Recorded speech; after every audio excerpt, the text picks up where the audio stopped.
ফরিদপুরের সদরপুরে উৎসবমুখর পরিবেশে ৫৪তম জাতীয় শীতকালীন ক্রীড়া প্রতিযোগিতা ২০২৬-এর শুভ উদ্বোধন করা হয়েছে।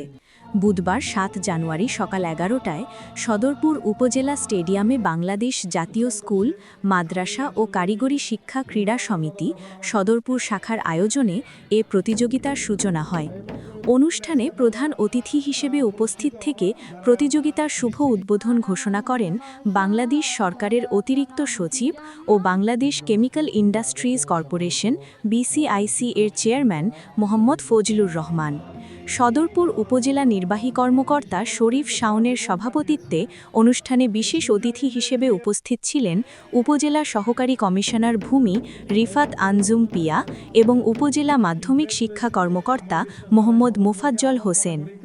উদ্বোধনী অনুষ্ঠানে অন্যান্যদের মধ্যে বিভিন্ন সরকারি দপ্তরের প্রধানগণ, মাধ্যমিক বিদ্যালয়, মাদ্রাসা ও কারিগরি শিক্ষা প্রতিষ্ঠানের শিক্ষক শিক্ষার্থীবৃন্দ, রোভার স্কাউট, গার্লস গাইড এবং স্থানীয় সংবাদকর্মীরা উপস্থিত ছিলেন।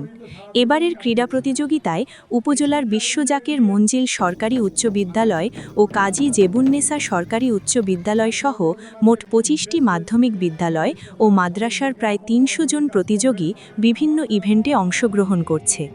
তরুণ ক্রীড়াবিদদের স্বতঃস্ফূর্ত অংশগ্রহণে পুরো স্টেডিয়াম এলাকা এক উৎসব মুখর মিলনমেলায় পরিণত হয়েছে।